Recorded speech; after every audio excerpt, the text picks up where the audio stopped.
क्षितिज का जो हमारा चैप्टर 4 है सांवले सपनों की याद, उसका पार्ट 2 कंप्लीट करेंगे। पिछले पार्ट 1 में हम लोगों ने देखा था कि हमारा जो पार्ट है उसके लेखक कौन है, ये कौन सी शैली में लिखा गया है और कब लिखा गया है। तो पार्ट के लेखक हमारे जाकिर हुसैन है और सांवले सपनों की याद यानी उनके जो मित्र थे सालिम अली, जो पक्षी वैज्ञानिक थे, उनकी मृत्यु के तुरंत बाद उन्होंने ये लिखा था। डायरी शैली में लिखा था और संस्मरण था ये। ठीक है, तो इसी पार्ट को हम आगे बढ़ाते हुए आगे चलते हैं। चलिए,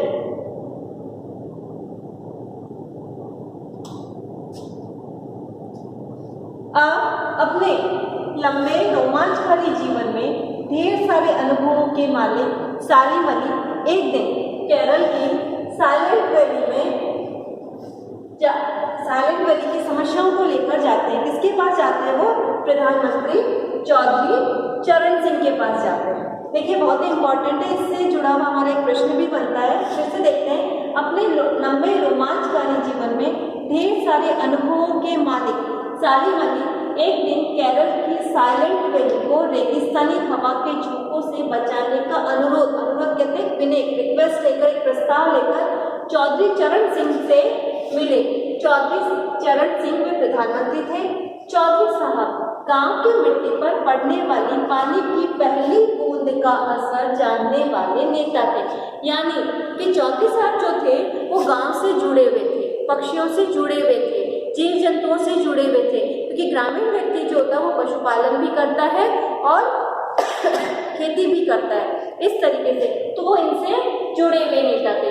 पर्यावरण के संभावित खतरों को जो चित्र सालिम अली ने उनके सामने रखा, उससे उनकी आंखें नम कर दी। प्रश्न आपका बनता है कि सालिम अली ने ऐसा कौन सा प्रस्ताव रखा जिसके कारण चौधरी चरण सिंह की आंखें नम हो गई। तो आप ये रखोगे कि केरल की साइलेंट वैली को रेगिस्तानी हवाओं के झोंकों से बचाने के लिए वे चौधरी चरण सिंह के पास गए थे और यही प्रस्ताव उन्होंने रखा था।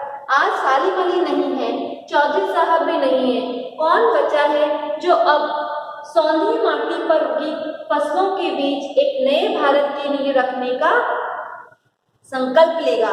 कौन बचा है जो अब हिमालय और लद्दाख की बर्फीली जमीनों पर जीने वाले पक्षियों की वकालत करेगा?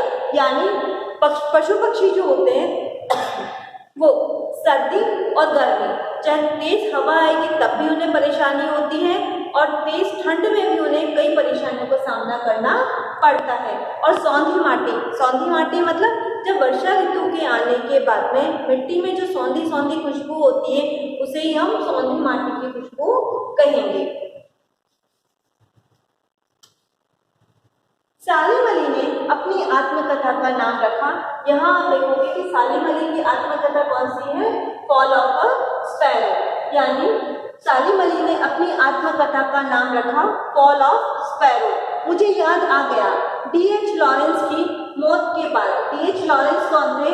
D.H. लॉरेंस मैंने यहाँ लिख भी दिया है। D.H. लॉरेंस अंग्रेजी के प्रसिद्ध उपन्यासकार थे।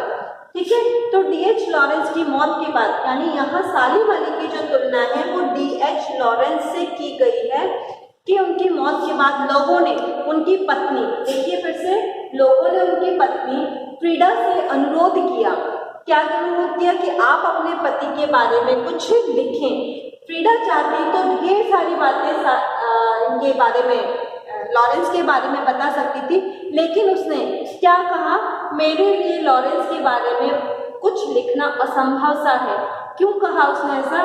मुझे महसूस होता है मेरी छत पर बैठने वाली गोरैया लॉरेंस के बारे में ढेर सारी बातें जानती है, मुझसे बेहतर जानती है। क्यों? क्योंकि वो भी पशु पक्षियों से जुड़े हुए थे, वो भी सालिम अली की भांति पक्षी प्रेमी थे, इसीलिए फ्रीडा ने ऐसा कहा है। ज्यादा जानती है, वो सचमुच इतना खुला और सादा दिल आदमी था।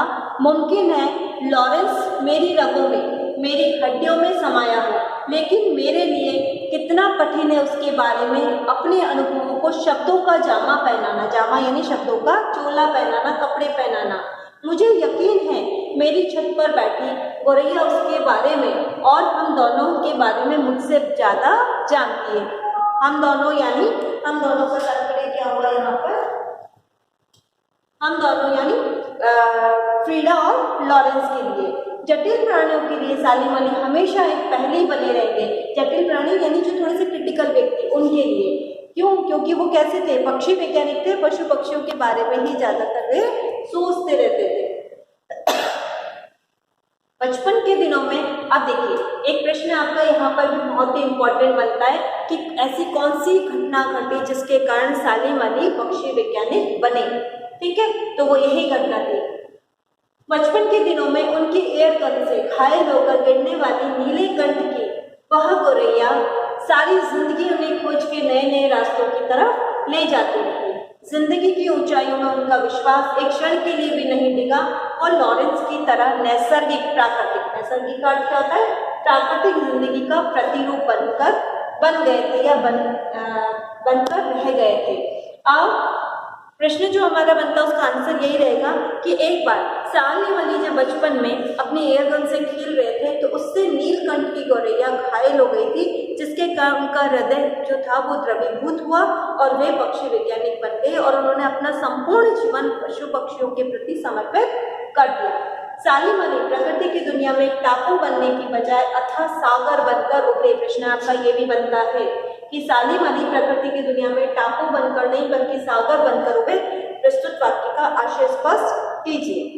तो बनकर उभरे थे। जो लोग उनके भ्रमणशील स्वभाव और उनकी यायावरी का मतलब होता है घुमक्कड़ प्रवृत्ति से परिचित हैं, उन्हें महसूस होता है कि वो आज भी पक्षियों के सुराग में ही निकले हैं, सुराग में से ही निकले हैं और बस अभी गले में लंबे दूरबीन लटकाए अपने खोजपूर्ण नतीजों के साथ लौट आएंगे।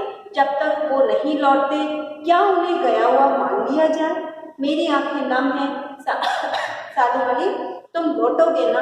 कौन कह रहा है ये वाक्य कह रहा है हमारे जाबिर हुसैन साहब। क्यों? क्योंकि वो उन्हें आज भी ऐसे ही प्रतीत हो रहा है कि मानो वो पक्षियों के किसी सुराग से, सुराग कहाँ है, जैसे उनके कोई बिल वगैरह होते हैं, उनके घोंसले होते हैं, उनके छोटे जो होल कह सकते हैं हम, उनमें से आज भी निकल कर आ जाएंगे। एक बार फिर से ऊपर वाली लाइन पर आते हैं कि सालिम अली प्रकृति की दुनिया में टापू बनकर नहीं, टापू जो समुद्र के बीच में एक छोटा सा स्थान होता है, किसी जल के स्थान पर वो टापू कहलाता है। और समुद्र यानी सागर एक अथाह सागर जो कि कैसा होता है, विस्तृत होता है। तो सालिम अली भी पशु पक्षियों की दुनिया में उनका क्षेत्र जो था वो सीमित नहीं था, उन्होंने अपने क्षेत्र का अत्यंत विस्तार किया था।